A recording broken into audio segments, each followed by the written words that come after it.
Good morning everyone. मैं हूं भावी चौहान और आप देख रहे हैं क्रिकेट न्यूज बाय भावी। तो कल दो मैच हुई और दोनों ही बहुत शानदार मैच हुई।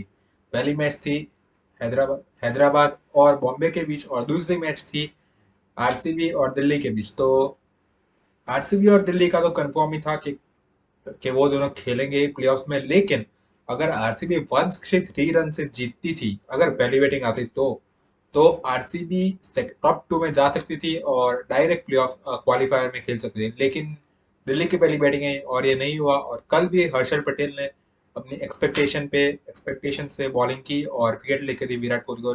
और मैच हैदराबाद आ, आसानी से तो नहीं जीते, लेकिन आखिर में जीती गया। और श्रीकार भरत ने बहुत ही अच्छी बैटिंग की कल भी। 70 रन मारे श्रीकार भरत ने, लास्ट बॉल पे सिक्स मार के मैच जीता। और विराट कोहली पहले ही आउट हो गए थे, लेकिन मैच जीत गई आरसीबी। और एबी डिविलियर्स पे प्रेशर नहीं आ रहा, ये बहुत अच्छा लग रहा है मुझे, क्योंकि बाकी सारे प्लेयर्स भी है तो प्रेशर डिवाइड हो रहा है।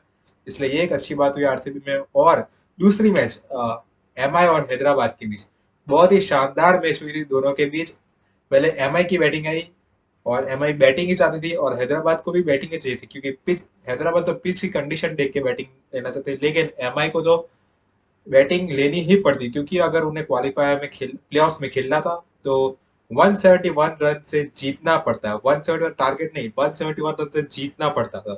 और एमआई ने इसी तरह शुरुआत भी की। स्टार्टिंग में रोहित शर्मा और ईशान किशन धमाकेदार बल्लेबाजी कर, रोहित शर्मा आउट हो गए स्टार्टिंग की ओवर में, लेकिन ईशान किशन ने वो कंटिन्यू किया और 82 रन मारे। ईशान 82 या 84 रन मारे ईशान किशन ने, बहुत ही कम बॉल में, 30 बॉल्स में। और उनके साथ साथ लेकिन कोई साथ नहीं दिया। कायरन पोलार्ड भी आउट हो गए, फिर हार्दिक पांड्या भी आउट हो गए, रोहित शर्मा भी आउट हो गए थे। लेकिन बाद में सूर्य कुमार यादव है, सूर्य कुमार यादव ने भी 30 प्लस बॉल्स में 84 रन मारे।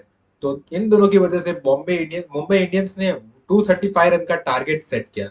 और हैदराबाद के लिए बहुत इनविंसिबल टारगेट, क्योंकि क्योंकि डेविड वार्नर नहीं थे, केन विलियमसन है और बॉलिंग में और कैप्टन मनीष पांडे थे। और बॉलिंग में भी भुवनेश्वर कुमार नहीं थे, इसलिए इतना ज्यादा टारगेट हुआ।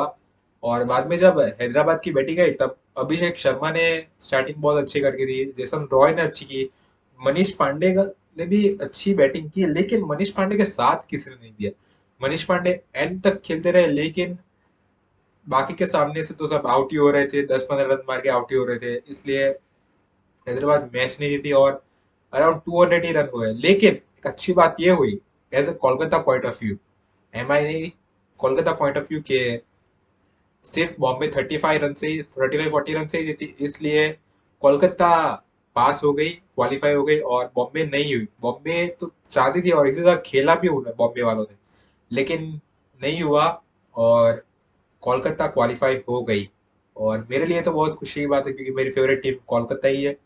और बहुत ही अच्छी बैटिंग की ईशान किशन ने, सूर्य कुमार यादव ने। और बॉलिंग तो नहीं कह सकता किसने अच्छी की।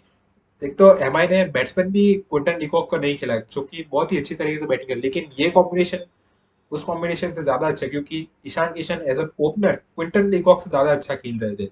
दो मैच खेले और दोनों मैच में धमाकेदार बैटिंग की ईशान किशन ने। तो बहुत ही अच्छी लाइनअप थी, बैट्समैन कम था लेकिन लाइनअप अच्छी थी।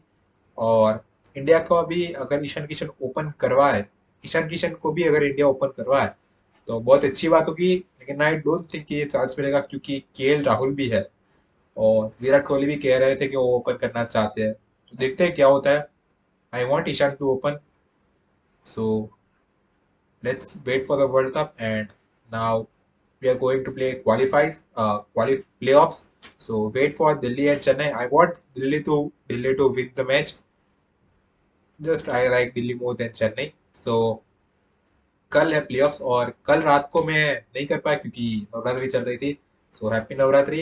एंड अगर आप और इस वीडियो को लाइक जरूर कीजिए, ताकि यूट्यूब को पता चले कि वीडियो एग्जिस्ट करता है और आपके लिए काम करता है। और अगर आप नए हैं इस चैनल पे तो सब्सक्राइब जरूर कीजिए। और थैंक यू। दिस इज भावी फ्रॉम क्रिकेट न्यूज बाय भावी।